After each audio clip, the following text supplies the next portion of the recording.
So the bus terminals in Enugu are beginning to take shape, an interesting shape, in fact, because I am loving the shape of things.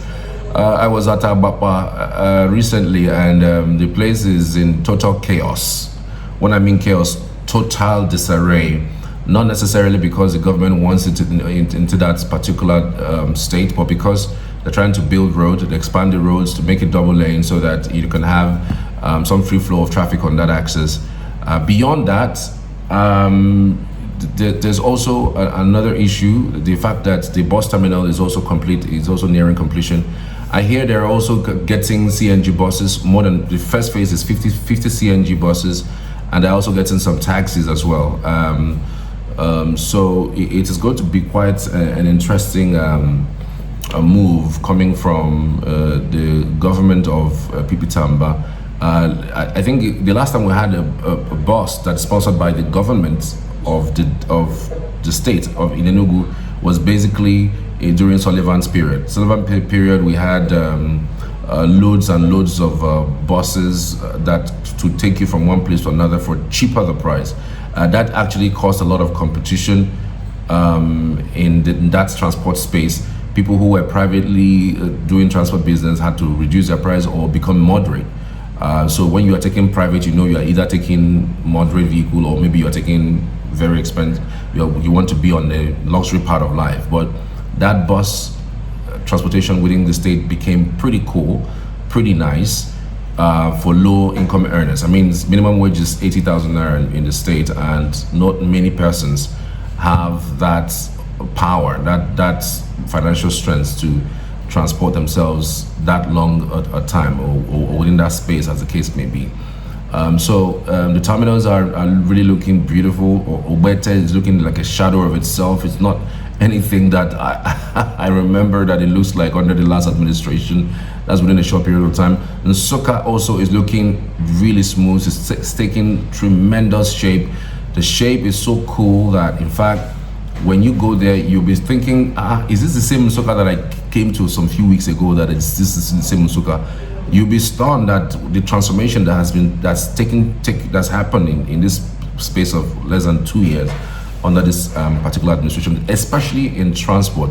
So people say they cannot wait for the other phase of this transport business that the government of Peter Mba has embarked upon.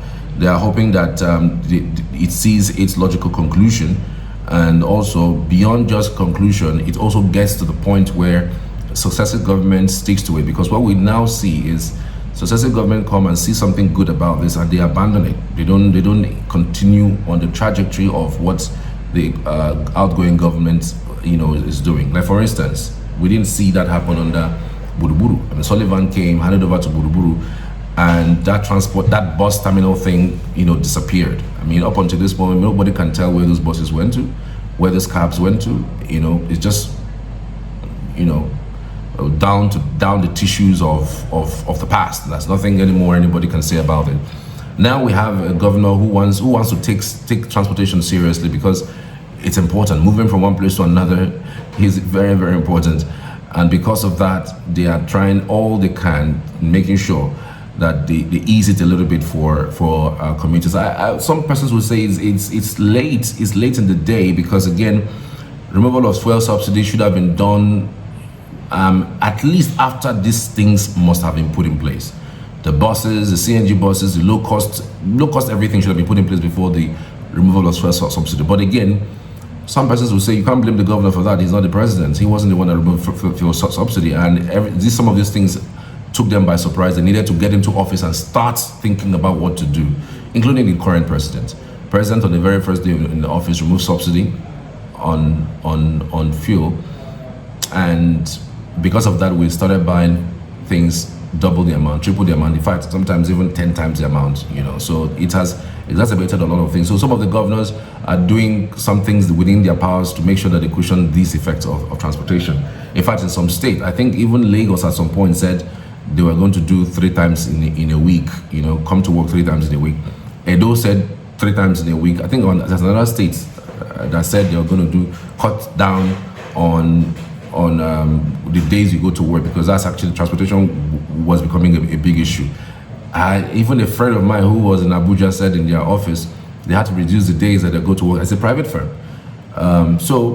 If that's what actually would work for people, to making sure that they can meet up with their daily, obligations, cutting down on the days and the time that they should be at work, then that should suffice. That should suffice, really. So, but Enugu State, I don't think there was any time that was ever announced that they should cut down on the amount of days people come to work, even in public sectors or in the private sectors, except there's an arrangement by few private organizations where they work on shifts, like 2 days in, 2 days out. At least you can use that to catch your breath a little bit, so that you are able to also save some monies for other things. Because largely, if you calculate what people spend in transportation these days, you'll be stunned that more than half of people's salaries, sometimes even up to 70% of it, go for transportation. And so you can wonder where the monies are coming from either, where the other things are coming from. I'm talking about monies for their groceries, monies for their families. If it's a family of 2 or 3, you can imagine how much that will be left, to take care of their families. Nobody's ever talking about, what do you call it now? Savings anymore. I mean, if you are saving, then that means you are luxurious. You're probably working in Nigeria and earning in dollars. That's the reason why.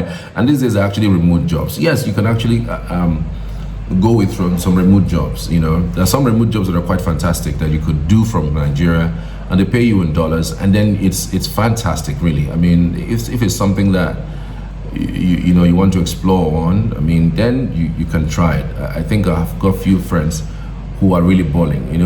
People are screaming about this economy. They are balling. I mean, if you earn in dollars in this kind of economy, you are doing well. I mean, if you earn like $3,000 to $7,000 in a month, you can imagine how much that is in Nigerian naira. It's gonna be really fantastic.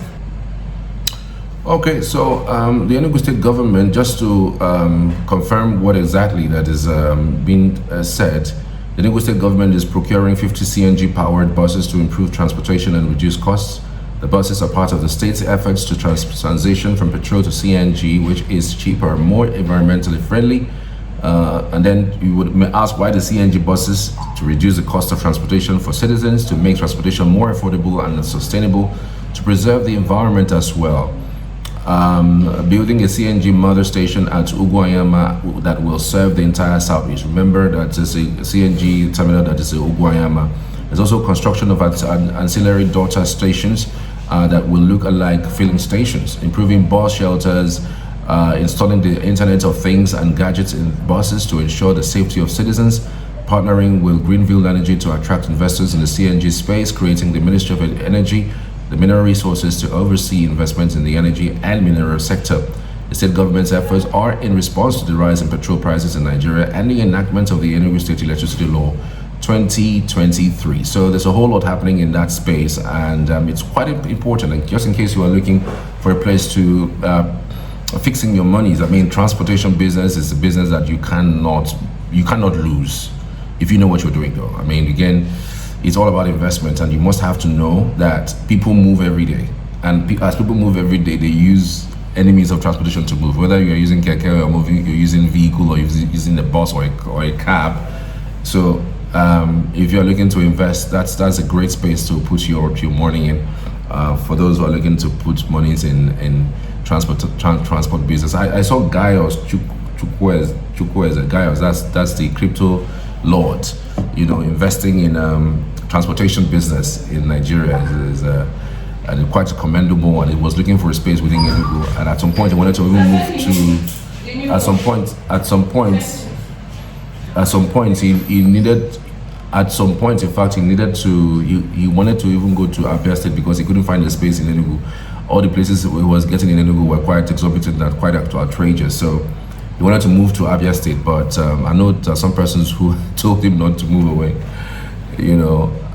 from Enugu State. So, I mean, quite an interesting place to do transport business, if you will.